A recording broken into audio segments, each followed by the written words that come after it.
Good morning to you all. Happy secular sunrise for, oh, is it May? May 1st, 2026?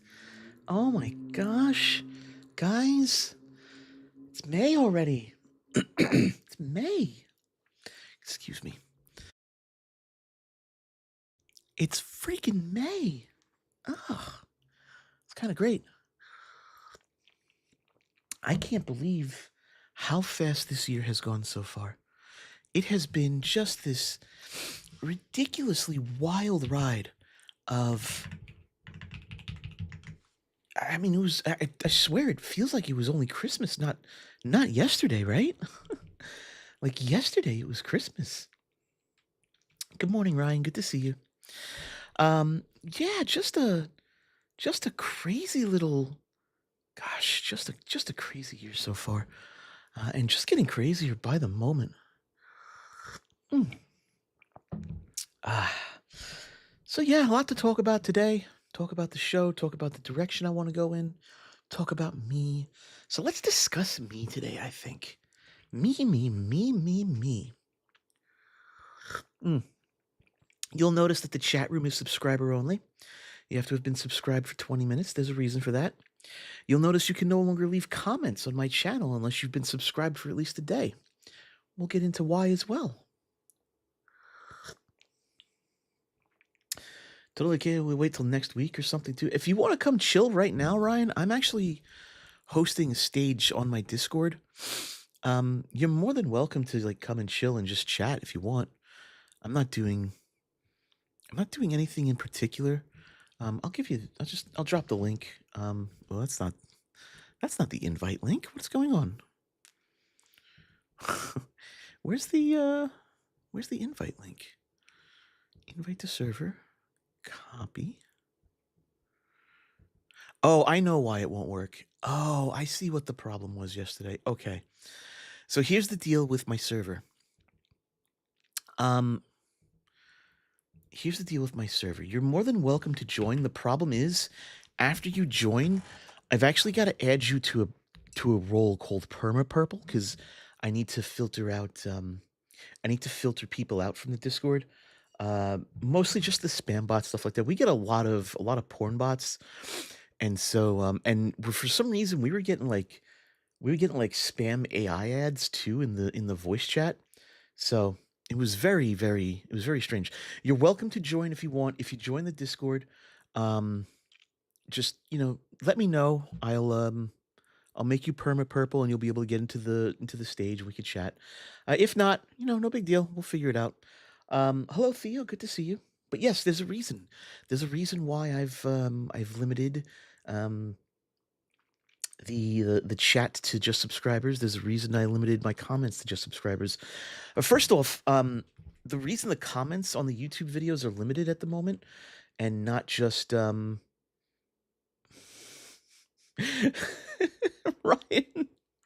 So the reason the comments are limited and not just the chat is limited is because I had several interesting comments. I won't call them death threats, but I definitely got a lot of KYS tranny comments, and that was really starting to really starting to grate on me. And so I decided there's going to be a toll from now on for you commenting on my channel. And the toll is going to be you need to boost my subscriber count. Simple. So I got a good like 20 or 30 of them on yesterday's live stream. So that was pretty not okay. And so I've privated those videos and I've taken some corrective action in that regard. I'm not particularly interested in going through filtering that stuff out again. So it was interesting. That was interesting. It was like maybe 20 or 30 of them, something like that. I can't, and they were probably mostly just spam bots doing it. Probably not like individual people. I really doubt it because they were all like the username dash the random numbers. So it was probably just like some spam bots or whatever. But that's why comments are limited. So if you want to comment on my videos, you've got to be subscribed. That's the toll I'm setting forth henceforth. You're gonna boost my subscriber numbers before you can comment. I don't really care if that results in reduction of engagement. That's fine. But as far as the chat itself, so here's the deal. Um, I'm not interested in engaging in drive-by presuppositionalist rapid fire. That's not me. That's not what this show's about. The show's not a live call-in show. It's not Atheist Experience. It's not The Line. I'm not here to dunk on theists. I'm here to ask questions. I'm here to ask complicated questions. And I'm here to talk to people and discuss why they believe what they believe, and not necessarily are your beliefs and not necessarily do your beliefs comport with reality, or are your beliefs necessarily logical, or necessarily rational, or anything like that. I don't necessarily hold to that. I mean, I do hold to it, but like I don't hold to that as a useful conversation to have. It's fine for engagement numbers, it's fine for viewership, things like that, but it's not anything that like resolves anything. And so there's way too much noise. I see you there, Ryan. I'm going to give you the perma purple roll, and then you should be able to get into the stage. And once you're in the stage, I'll bring you up and we can chat. Hello, Duckframe. Good to see you. And for the record, just so everybody knows, I'm not perfectly okay with it, but like, I get what I look like, I get what I sound like, and like, I totally understand that. Um, so you are invited to speak, Ryan. So you should be able to come up when you want to. Hey, there you are, Ryan. Hello. You did it. Oh, but they can't hear you. Hang on. There we go. Now they should be able to hear you. Oh, you know what? I probably should turn off my music. That might help. Apologies. Please don't get me flagged. That would probably actually. What's her name? Alexa, stop. Whatever her name is. That's right. Okay, I forgot I could do that.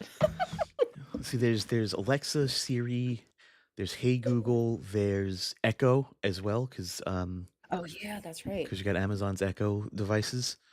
Good morning. Yeah. So just to be clear, we had that nice little bit of spam fest yesterday from the pre-subs and the tag proponents, and they, instead of addressing the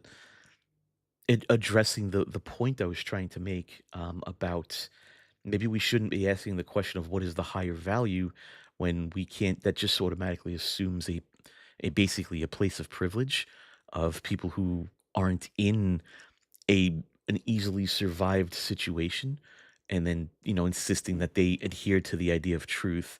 Maybe we shouldn't be on our golden thrones. Instead of addressing that, they wanted to drag it into presuppositional tag territory. And then after I refused that framing, they just went into the whole anti-trans stuff, call me a guy, things like that, which I just want to make it clear for everybody. If you call me a guy, or if you call me he, or say this dude or stuff like that, that's fine. I don't like it. I'm not particularly fond of it, but I understand. Whatever, man. And so the only thing that actually does is just sort of expose how dishonest you're actually being. Mm. And that's annoying. It's just annoying. And then Yeah. and then yesterday, freaking people dead naming me too, which is just like, okay, Oh shit. that's not my real name anymore. I don't know what to tell you guys. Like, I understand, like, if you knew me, like, before I was me, you, I can understand you, like, calling me that name, and referring to me as that stuff. Like, I get that. But like, you don't know me. You've never met me. And it's very blatantly obvious. You're just trying to do that to rile me up. And I don't get why people want to do that, you know? Mm-hmm. Yeah. Oh, Why does it get you off so much I don't know, I guess waste your time to try and attempt to waste my time? yeah, it's weird. It's like, because I genuinely want to have like a good, deep conversation with people. You know what I mean, Ryan? Like, I want to get to know them. I want to get to understand what they're thinking. And people online specifically don't seem to want that. They just want to see those. They just want to get that fast dopamine hit, and they want to call it a Mhm. day. You know? Yeah, that might be exactly it. Like it just feels good to get something off your chest, and it's like, oh great, I found a punching bag. Let's make Felicia my punching bag today because I feel like shit, you know? It's funny because like, yeah, maybe that's what it is. Maybe it is just like the punching bag thing. But like, I wasn't even trying to punch at them. I was trying to really like pull down to the level of, hey, let's let's actually discuss what we're saying and what we're agreeing to when we actually have that conversation about what is the highest value. Like let's actually Mm, discuss what that means from a practical standpoint, you know? Because I think the practicality of just living gets really glossed over in these debates. mm, just being here. Yeah, you know, we're just here, and it's really funny too because I think what's really funny for me is like people throw insults at me, Ryan, and like as if I'm not 43 years old, as if I haven't been through just a shitload in my life. Oh my God, right? Like it's as if they think I just was born yesterday and telling me I'm a fat stupid bitch is it's the first time I've heard it. Like me, a fat stupid bitch? Oh my, wait, whoa, nobody's ever talked to me like that before. My God. Like, Well, for the bro, I record, fought dudes. I fist fought dudes. I'm good. I'm not afraid of you, and I'm so good. like for the record, you're neither fat nor stupid. I reserve judgment on the bitch part, but we'll. Trust me, you might think so. That's okay. Sometimes, honestly, sometimes being bitchy is okay because it gets your point across. You know. You know, I used to like, back in the day when I was a bit more misogynist, I internalized a lot of misogyny. Mhm. I used to kind of think that. But now I realize, no, I have to be adamant at times. Like sometimes I can't be my loving self that I want to be and easygoing. Mm. And compromise, I have to put my foot down. And people just call that bitchy. And it's really not. It's just It's putting up boundaries. setting. That's really weird. Like setting a boundary is. I don't know. I don't know how to describe it because it's not just seen as bitchy, right? Setting a boundary isn't just seen as bitchy. It's also like talked about as if it's like some sort of degradation to social norms or something, you know? Mm, Like because I got a message in Discord. I had to ban someone from my Discord this morning um, because they complained that I limited the comments to people who were subscribed, and I told them, "Well, just subscribe for a day, and then leave your comment." And they said that that was I forgot what it was. It got them banned. It was something stupid, but like, um, I'm literally setting a boundary. I'm setting a toll booth, and the toll is mm. you can engage respectfully, or you can get lost, and that's really all it comes down to, you know? Yeah, exactly. This is where I draw my boundary, GTFO or respect it. Yeah. When people set their boundaries online and in person and end of. That's just the end of. Yeah, I wonder if it's like I don't know if it's like that Darvo thing where they try to make you feel bad for like treating yourself like a human being, or if it's like a self-entitlement type of thing. That's really a great point. Mm. Which is it? I deserve this. I deserve this. Or is it like, I don't know what you call that when you Darvo, like, I want to get back at them. I want to have the upper hand. I don't know exactly, but yeah, which is it? I don't know. Eek, maybe I don't want to know. Yeah, maybe I don't wanna know. Maybe I don't want to know, quite frankly. But But the Darvo, yeah. I didn't even know what that meant until maybe maybe 2 years ago. It was the first time I ever heard it. It was one of my Amish friends who told me. And I was Mm. like, oh my God, that's Makes so that's much literally sense. what happened to me. Yeah, it's what happened to me so much of my life, but I didn't know there was a term for it. Maybe at that time there wasn't, but now it feels so good to be able to put names to stuff that you've experienced. Yeah. So how It's long have almost you been out of the Jehovah's Witnesses, just out of curiosity? uh, uh, okay. I would say that I left like spiritually during COVID Mm, because you're always a JW. Like if you're a JW, you're always a JW. You carry that guilt, that shame, those rules yeah. inside of your head. You know, you internalize all that. So even though I wasn't going to Kingdom Hall at times, I still kept that like, oh, I'm a bad person. I'm not doing it right. I'm not getting it right. God's pissed at me. I'm gonna die. Yeah. And finally, like after starting to deconstruct when COVID happened, it was like the perfect opportunity. That's when I would say I actually stopped being a Jehovah's Witness. So like 4 to 5 years ago. Okay. So like Yeah.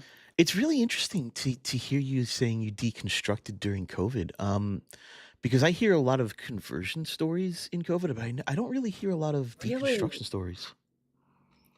Ugh. Boo. Well, boo to that. I know. Oh no, I understand. I'm not saying it's right. I'm just saying it's pretty interesting that you found your way out of COVID. I mean that's I think that speaks highly to your your intellectual nature, that you were actually able to Yeah. step away from the emotion of it, which is pretty rad if you ask me. You know, the thing is I think I was ready for a while, but I didn't how to broach the subject. I didn't know if I was crazy for wanting these answers. Like what would it solve, right? Like Hmm. if but really it solved so much. It solved so many issues that I carried along with me because of the rotten information I was being fed by this organization, by a bunch of white dudes. You know, like 10, 11 white dudes running my life. It's so freeing to now be able to make my own decisions, but you're making decisions now that like you've made before, but you've actually not made before because now you're making them with a completely different information. You Yeah. know, it's almost like starting over in so many ways when you leave that kind of stuff behind.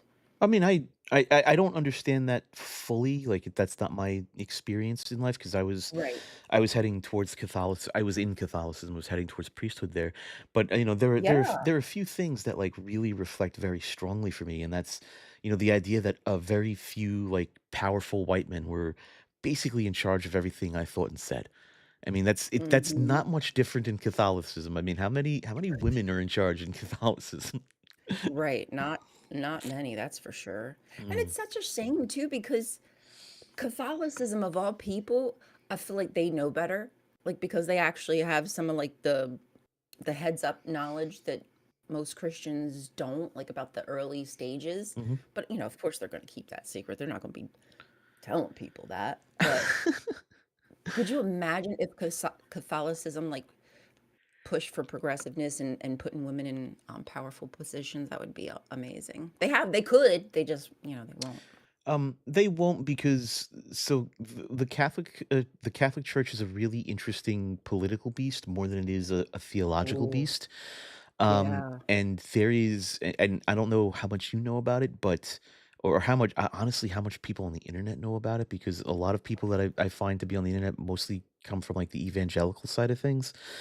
Hmm. Um, and so when it comes to Catholicism, the interesting part about it is that it's kind of always like on the verge of a political schism, maybe not like a theological schism, but definitely always on the verge of a political schism. And so you have the progressive Catholics who are like, yeah, women are human beings. Maybe we should treat them like that.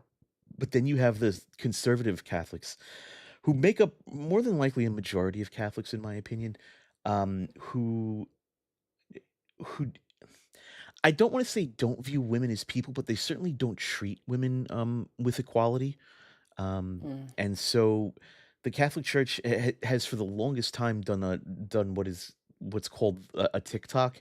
And interestingly enough, the TikTok is basically going from conservative pope to liberal pope, and they've done this for centuries now to try and maintain the political order within the Catholic Church. It's mhm. if you ever read up on like how bishops actually choose popes, it's it is so wildly political that when I finally exited Catholicism and I actually started to read up and read like some of the decisions the cardinals and bishops have made over the years, and I started to realize none of this is God inspired. None of this is divinely Right? inspired. These are people hoity-toity 80-year-old men yelling at each other. Mhm. Right. And you know what, like, Felicia, that's basically like how the Jehovah's Witnesses are governed too. It's a bunch of men, and of course they think it's all theocratic, but really it's spiritual warfare is what I would call it. I mean, they're not super political, but it's almost like the politics are within the religion because they govern themselves. I don't know if that makes any sense, but the way that they maneuver, the people who they allow to hold power, it's basically the same system. It's just with the J Dubs. Mm, It's just a different kind of scale, like same difference. I yeah, mean, it's not, but it is. no, it's exact. I mean, it's it's not like it's a Catholic exclusive idea. I mean, the idea of Yeah. governance in the hierarchical sense is very much a human thing. Like that's just Mm. we're just socially structured that way. That's just how us as biological beings work. And so every system we have is kind of like that. Forms of government, things like that. Um, Personally, I try to espout for decentralized type of governments. I think those would be far more effective for the global community that we have, but I'm not quite there yet in terms of getting people on board with that idea. So, whatever. Um, but yes, you know what I always found really interesting is trying to talk to people about Catholicism. They seem really bored with it. They don't like to discuss it. Um, and it's mostly like how do I put it? It's like when I speak with like an evangelical about it, they just sort of like hand wave it away like it's not real religion or somehow. And Mm. but they'll salivate over the chance to talk to a Jehovah's Witness or a Mormon or something like that. And I sit back and I go, that's really interesting. You don't find the history and the hierarchy and the political motivations behind Catholicism fascinating to talk about, because it's like because I think you're ignoring like a very big part of Christianity at that point. Oh well. Yeah, I honestly, the only thing I knew about Catholicism as a JW is we didn't like them. Yeah. I'm sorry, but, like, that's just it's almost that rivalry that you have with the high school footballers, like the school next door. Mhm. That was the JWs. And other religions, of course, we're in competition with, but it's in all of our literature. It's like they always gotta slate something about the Catholics. We're not like the Cat we don't do it like the Catholics. Like, oh my god, okay. Yeah, but you also, um disfellowship people, and even though the Catholics have excommunication, it's rare that they do that. Yeah, Like it's excommunication isn't necessarily a divine thing in the theological sense as it is a political thing. And that's kind of why mm. Catholics don't do it, because it's like excommunication has this connotation within the pop culture of it being like this disconnect from the church and this disconnect from God and stuff like that. But Catholicism doesn't hold to the idea that you can somehow be disconnected from God. And so the idea of excommunicating somebody doesn't really have the same theological weight Hmm, as okay. like say disfellowship might with the Jehovah's Witnesses. Um, Right. well, so that's not 100% accurate. Oh, pardon. I'm sorry, it's okay. No, I'm a disgusting freak. It's fine. Don't worry. I always get hiccups, so pardon me if you hear a weird noise. It's probably me hiccuping. Oh, don't worry. I make weird noises all the time. I'm old. um, My body makes weird noises. my body just makes the cracks that my joints make nowadays is ludicrous. Like I wake up in the morning and I'm just like, oh, I'm a xylophone today. That's cool. Yeah, just play me like a xylophone. No, but Oh, bro. so like disfellowship or shunning in the Amish communities, things like that. They are much more divine punishment, whereas with Catholicism, it's much more of a political punishment. Now, what I say it's not 100% accurate to say that because the common colloquial understanding, even among Catholics, is that excommunication means you've, like, permanently sinned in a way, I guess. It's still that's not accurate because the people don't want to be excommunicated because it sounds awful, and it Yeah. sounds like it's a disconnect from your entire theological basis, but it's not. It's it's a very much more a political tool than it is like a divine tool. It used to be a spiritual tool in ancient Catholicism, I guess, if you wanna argue from that point of view, but in the modern day, it's very much a political tool. It's like a we're disconnecting you from the church because you and the church fundamentally disagree on things. I mean, it can happen because of theological disagreements, because of heresies and stuff like that. But Mhm. to have anybody declared to be a heretic in the modern day is so it's rarer than it's rarer than oh god, what's the term Catholics have for getting rid of demons?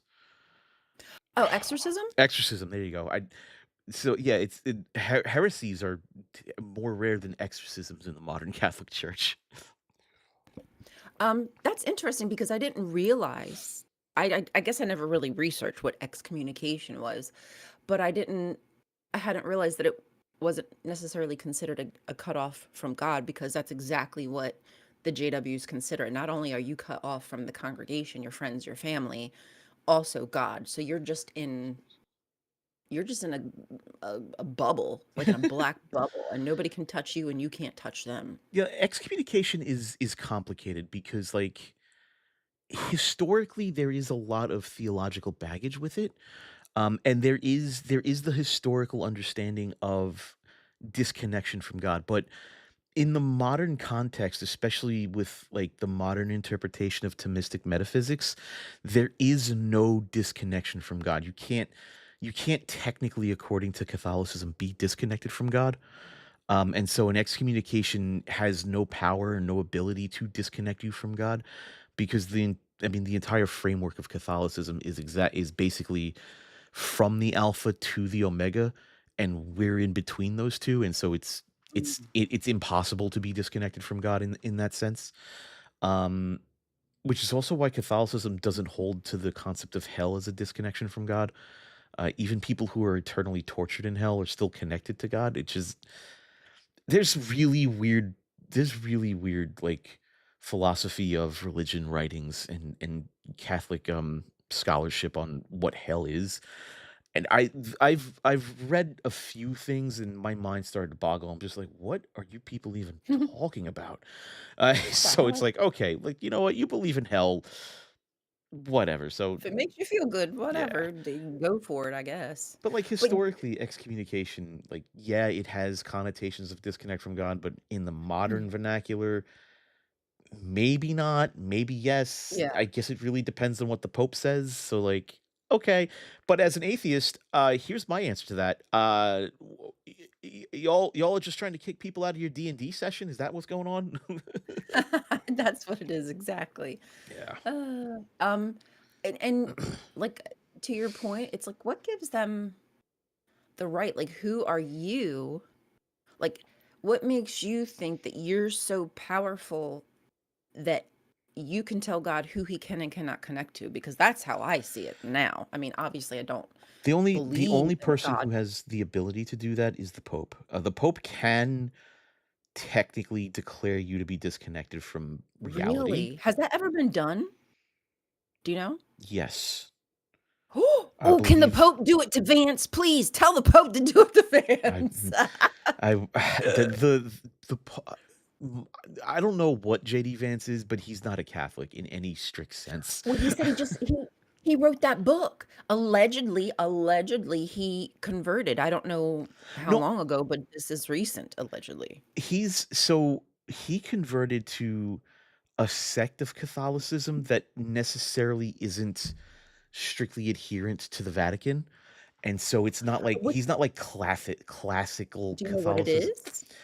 I forgot it's some very, very, very Huh. hardcore conservative Catholicism. It's not a classical Oh. I converted in a an American church Catholicism. I have to read it again, Hmm. because Hmm. he spoke with like a very specific person who holds very specific views on Christianity and Catholicism. And so that's another problem with Catholicism is that it gets branched as as in opposition to evangelicals or JWs or Baptists or things like that, and it's Mhm. really not this monolith that it makes itself out to be. You know what? That's It's so true. weird.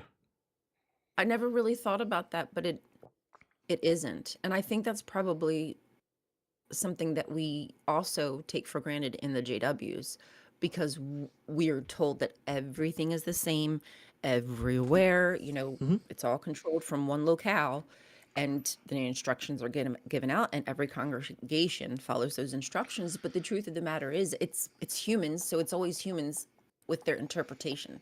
So it's going to be interpreted differently, no matter what you think, no matter what you do. It's just how it's going to happen. And I came out of the J Dubs, and to hear other people with different stories, I was like, wait, wait, hold up. We don't do that. And they were like, oh yeah, but in our congregation, we did. Like, I didn't realize that. Yeah, It's not a monolith as if we, were taught.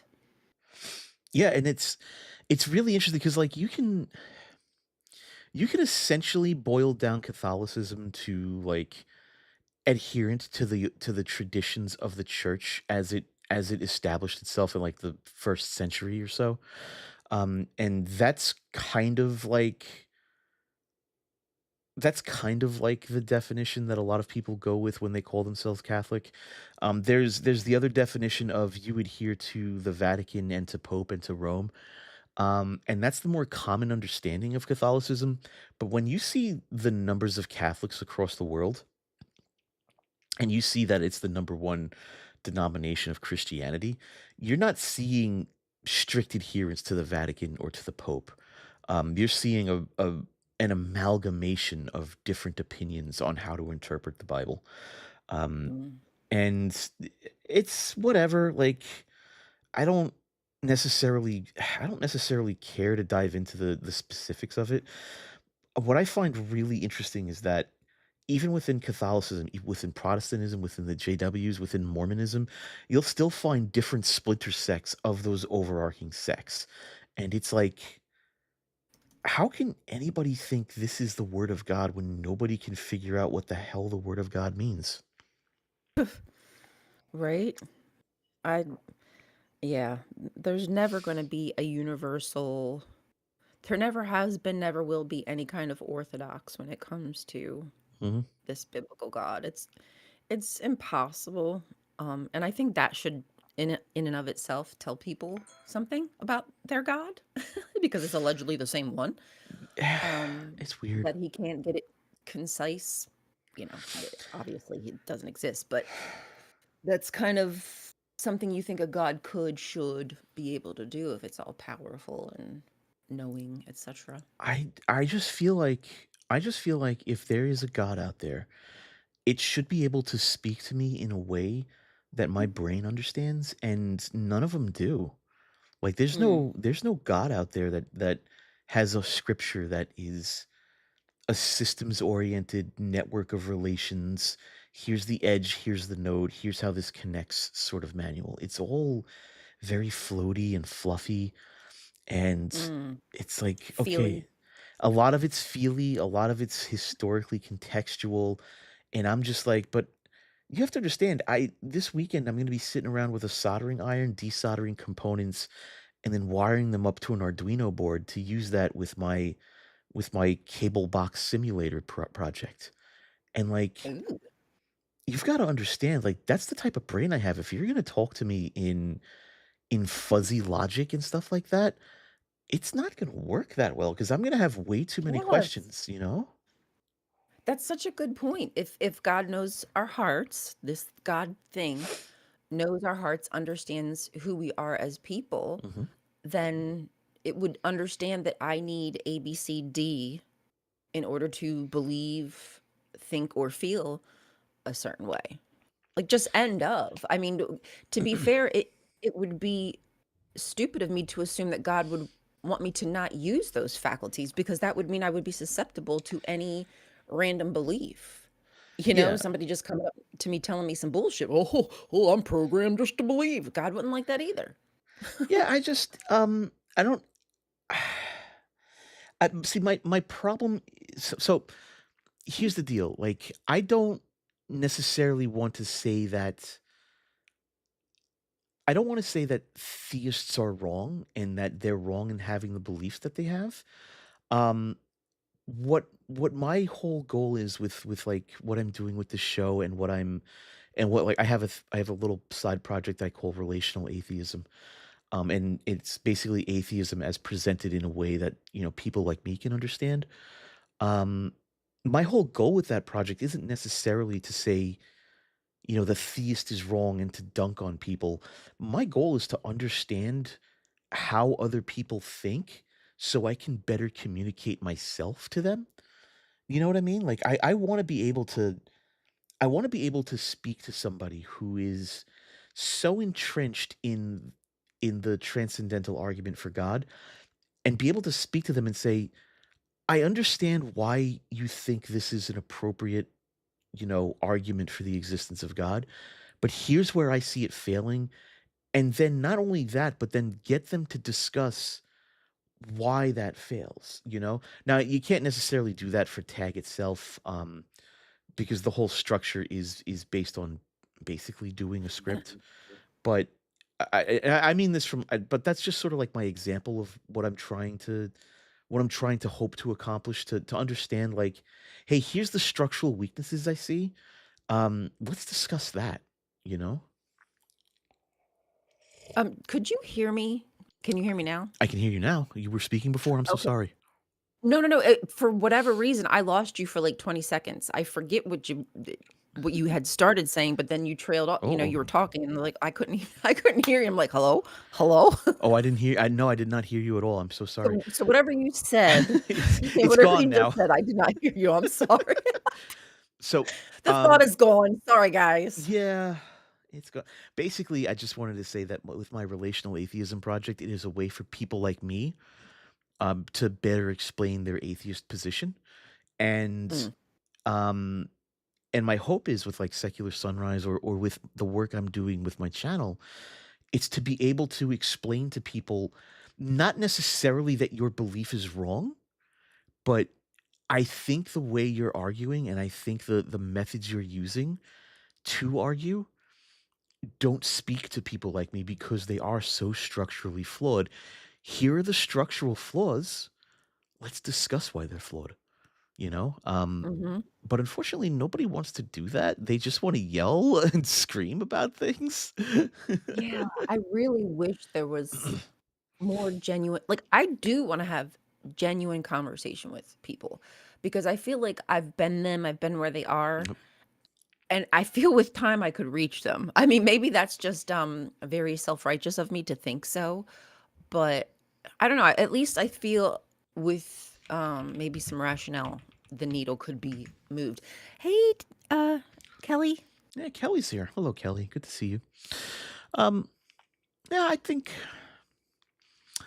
ultimately, it comes down to like, that's why I titled my stream "The Problem of Me" because it's not that I'm a problem; it's that discussing me with other people is a problem because it's the problem of internal communication, right? I have ideas in my head. I have concepts that are connected together. I have to take those concepts and I have to vocalize them or I have to turn them into some sort of formal language.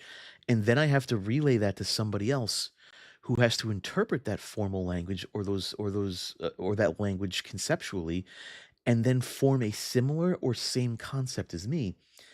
And that's a bigger problem to me than the problem of hard solipsism, you know? Like What is solipsism? Hello. What is that again? the problem of hard solipsism is that I can't prove that anything else is real besides me. And so Like I can't prove to you that reality is real. I can't even prove to you that I'm real, and you can't prove to me without because we're all like our own internal agents. Um Mm. so we can't like definitively prove that reality is real. We can't definitively not prove that we're not like brains in a vat just hallucinating this. Well, that's creepy. It's weird.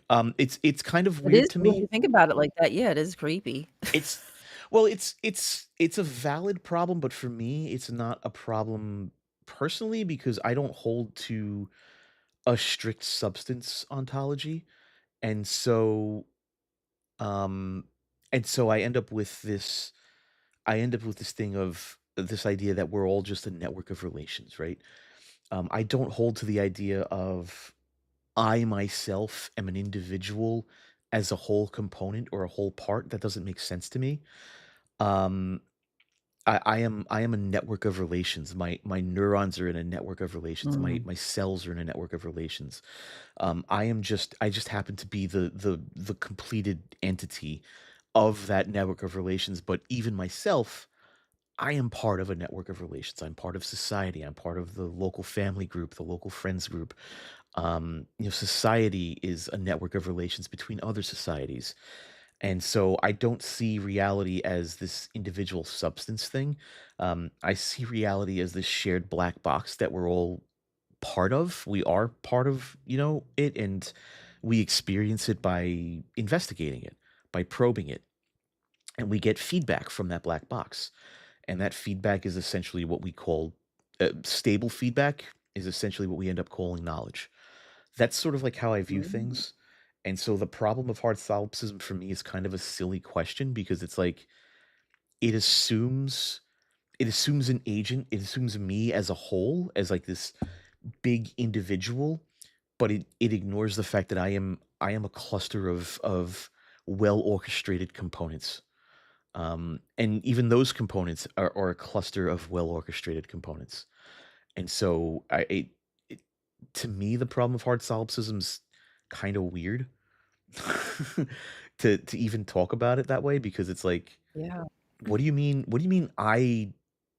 something doesn't exist? What does that mean? Like to be able to interact is to be able to exist.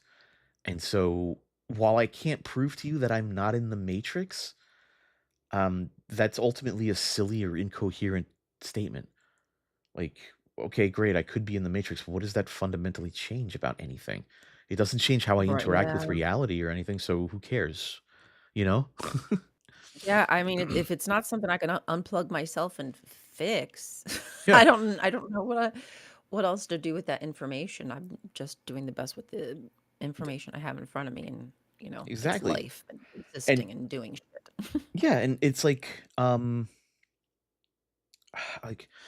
wanted to bring this back to the concept of, what is time, because, like, you'll get a lot of people, arguing over, like, the cosmological argument, the Kalam, like, you've heard this, right, Ryan? The Kalam?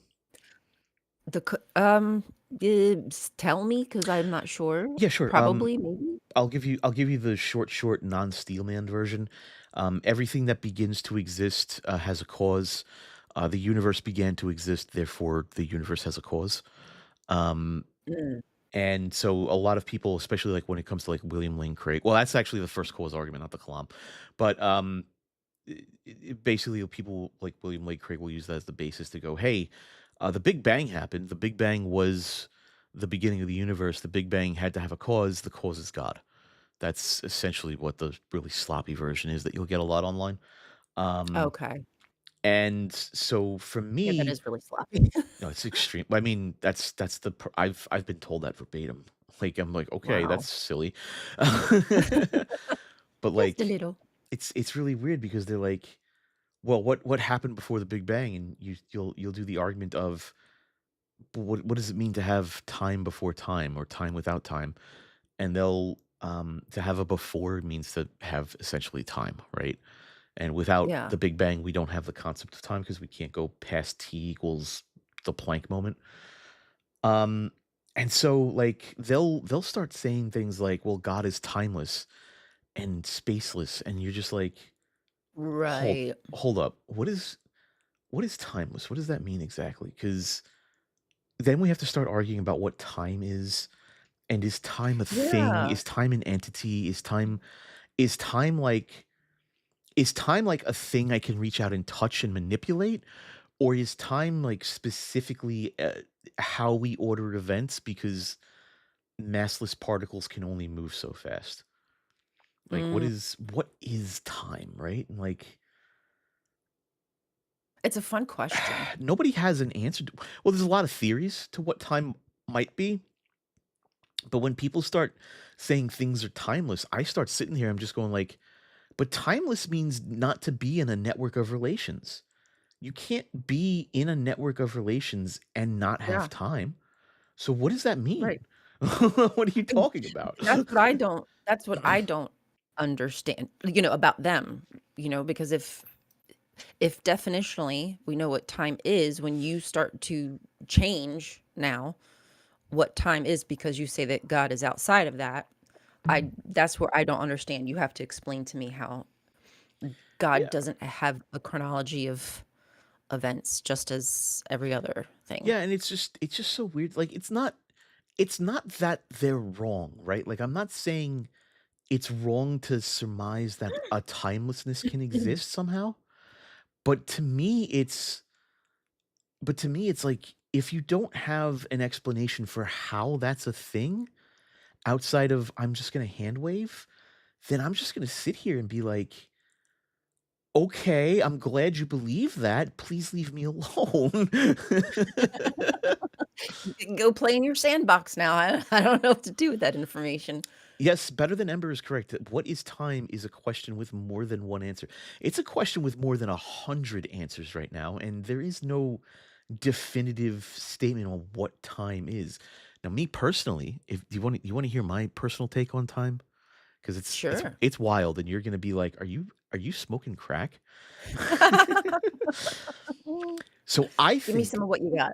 hey, I think time is just an emergent property of the natural ordering of events. So if you if you take event A and event B, right, and you wait, a certain amount of time will pass between event A and event B. That's just how we count. Ultimately, I think time is just emergent from events happening, and from that, oddly enough, that's how counting happens. There's a complicated syllogism behind that. I'm not going to get into it, but I think time isn't a physical thing. And I don't think space is a physical thing either, but that gets more complicated because you have to start answering for why gravity exists and stuff like that. But I don't think time is physically a thing that we can traverse.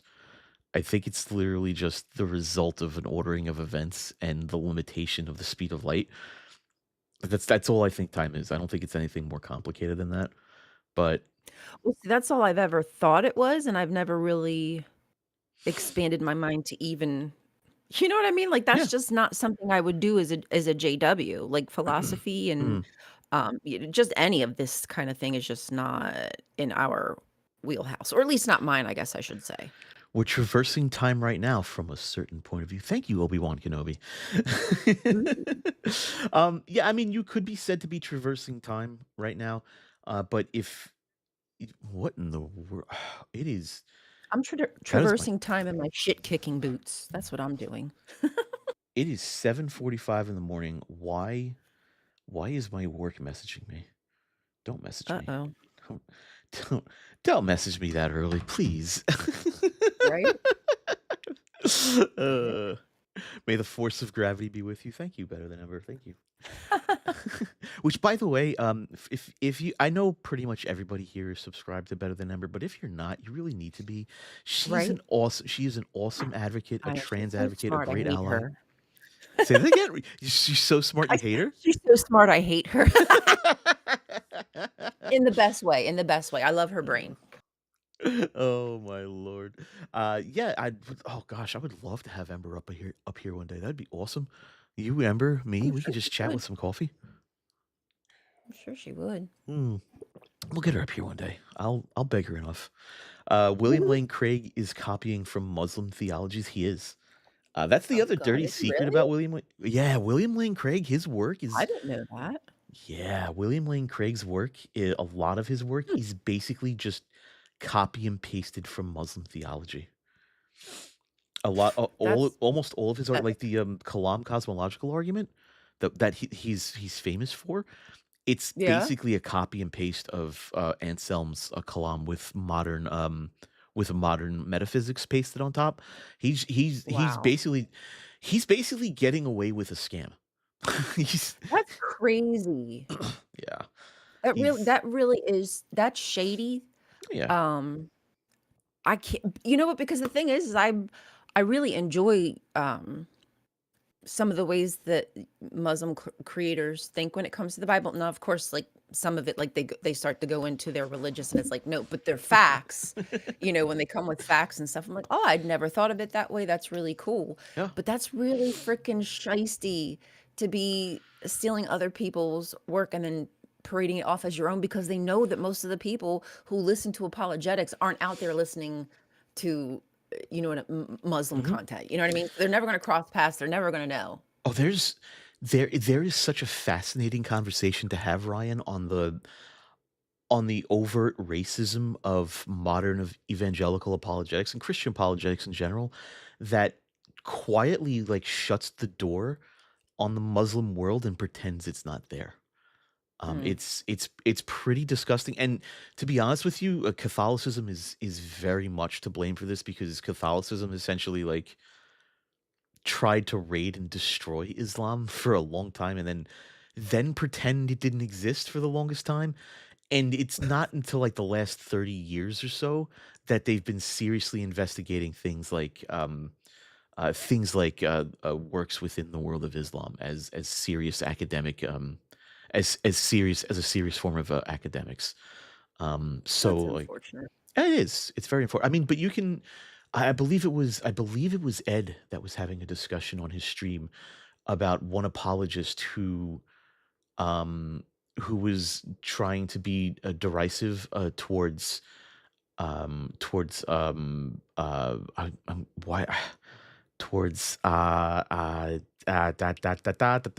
the name of the language is Arabic or Arabic. There we go. I was I my brain was like Abrahamic, and I'm just like, that's not right. I hate that. It's like you're close, but just not quite. my, 'Cause my one side of my brain was like, it's Abrahamic, but my other side of my brain was like, no, it's not. Stop saying that. Right? It's like, please stop so I can actually think of the word. Damn it. Oh my yeah, so he was trying to be derisive of Arabic, and saying it's not an academic language when it very much is, and it's like, oh, That's fucking crazy. I yeah. mean, honestly, I'm so mad that my jaddu, my grandfather, did not teach us Arabic Mhm. because it's just such a magnificent language. Better than ever, yes, and again, this is why this is such a fascinating topic, but she says, "It's worth noting Augustine's revisions to Christianity were also copy-pasted from Persian faiths, What? copies from Near East all the way down." No, absolutely, better than ever. Oh Absolutely. my gosh. Yeah. See, some of this stuff I just never Mhm. heard. I am absolutely not shocked. I'm just Yeah. shocked that I didn't know. Well, it's because it's really interesting what you're doing with your channel. You're doing this from the I guess mostly freshly deconverted Jehovah's Witnesses standpoint, and some of the Mhm. takes you have are actually pretty original, pretty unique, and pretty interesting. They're also pretty like um they're also pretty like just different enough to be interesting too, because like Yay. I've heard the arguments about, like, Noah's flood and stuff, and I'm like, "Yeah, I've heard it all 100 times," but then I listened to your short about Noah's flood, and I was just like, "Yeah, you know what? This is presented in a really interesting way. I like this." So if you Oh, ever with the God's dick? Yeah. No, seriously, like, you really have to consider things like that. I know that, like, people don't want to. They don't wanna think about God having a dick and having feet and actually a body, like, where Mhm, he walked the earth because they don't wanna imagine how he evolved and he used to be like that, and that they would use symbols like the bow for phallus mhm. or, uncovering nakedness for fucking, etcetera. So, it's I just thought, like, what if okay, so if Francesca Stavrakopoulos says that the rainbow was metaphorically God's phallus, I mean, you could kinda say that all that rain was just cum and he was drowning us in his okay, that's a little sick, and they probably didn't think it that way, but, I mean, why not interpret it that way? Well, I mean, if Imago Dei, if Imago do the JWs teach Imago Dei, or do they just call it in the image of God? We'll see, they're really weird about any kind of imagery talk of God. Mm. So they It don't it that so they don't necessarily hold to Imago Dei then? I don't think so. Okay. That's interesting. Let me just Because the JWs are kind of weird about imagery in general. Little strange. um, Which would uh, I'm actually gonna see if I can find it on their website because I'm not really sure how to answer that. that's fine. Because we are, but mm. Yeah, we Doo doo are in the image doo. of God, but the JWs are very. I understand why JWs hate Catholics, because Catholics have so much imagery, and JWs are anti-imagery. They're Oh, right. Oh, yeah. That pisses them off to no end. Why? I don't fucking know. Yeah, JWs are, to me, the JWs remind me so much more of Muslims, at least the hardcore Muslims, than they do of Catholics, because of the imagery thing. Remember I don't know if you remember, but the blow up back in like 2000 or so of the cartoon version of Muhammad, and how that was how the loudest voices on the Muslim side were saying it was heretical to have that cartoon Muhammad, and how Oh, that blew up in yeah. the mainstream media. Yeah, JWs kind of remind me of that sort of foaming at the mouth kind of religion when it comes to imagery. um, Mhm. but it Um, okay. sorry, I was just gonna say, I really don't know how to answer that. Okay. They're they basically are just saying that we're in God's image in the sense of his Mm, qualities, okay. I believe. So then it makes me wonder, like, does God poop? Well, yeah, he did. He used to. He God used to shit. Did he? Interesting. Yeah, because in the Bible, there is when is it? Okay, do you remember when Elijah gets all the prophets of Baal and they Mm, go up into the mountain and they do that ritual where they're supposed to light the pyre and call upon their god to light the pyre, and the Baalists couldn't get the pyre to light, but when Elijah did it, he even doused it with water and he was able to get the to get the fire lit. Well, mm. during that, while the Ballists are like all day at it because this like goes on forever, he's like, What's wrong with your God? Is he taking a shit?" It's like literally right there in the Bible because God's did human things as well.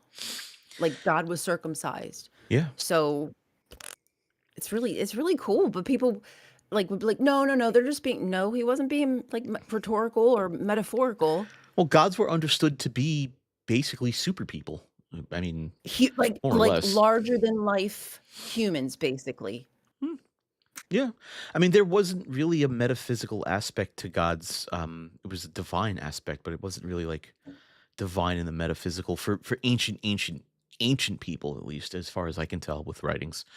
Um, but like it's just, see, the Bible to me is so weird because like I honestly have not read it in probably close to 20 years now, and I don't see a need to read it.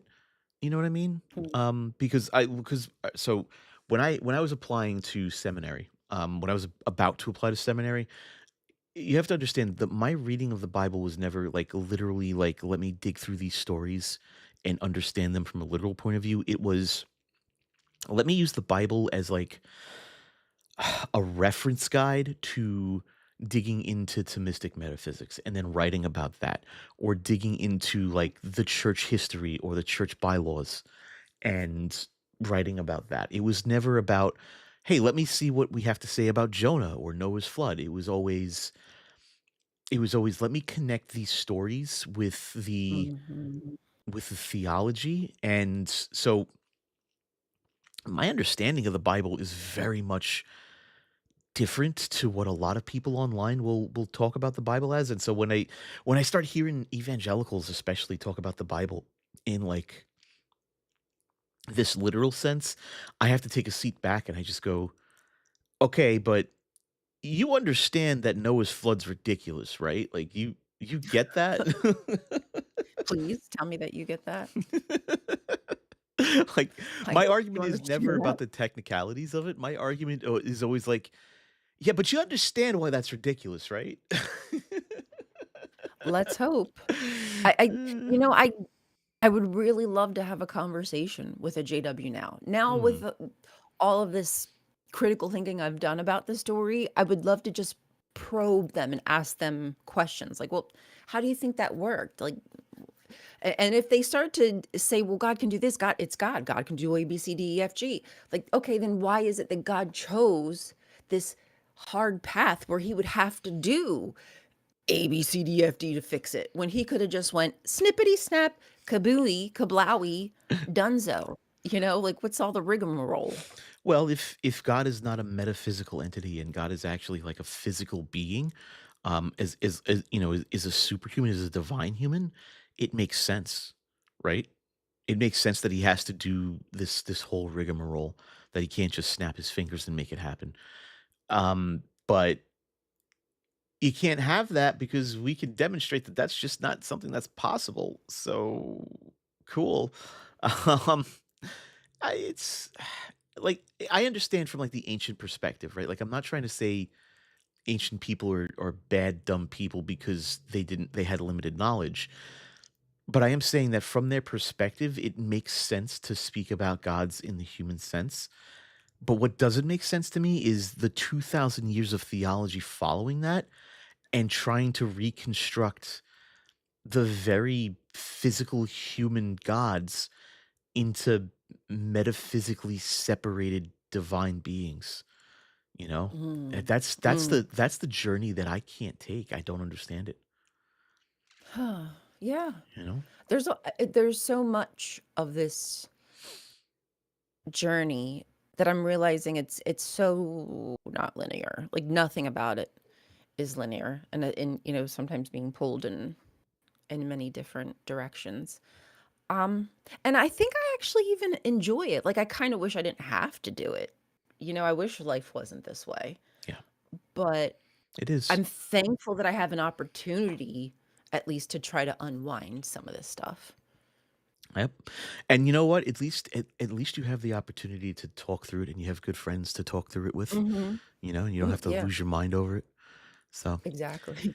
anyway, listen, I need to get to work, Ryan. So it's Uh-oh, been time to it's been a go. fantastic. Uh-oh, time to go. I love that. I love that. Well, thank you. That's awesome. Thank you for being here. I appreciate that so Yeah, much. thanks for the invite. I hope you have a Yeah, good day, and bye, everybody. I love you. Hope you have a good day absolutely. too. Yeah, and Ryan, anytime you want to stop on by, you're more than welcome to. I'll keep the Keep the light on. yeah, I'll keep a light on. I'll keep the stage open in case you ever want to just jump in. So you're more than welcome to Awesome. come Thank by. you. Yep. And thank you guys so much for joining the show. And we'll see you Monday morning. Have a good weekend. Peace. Bye. Have a good weekend.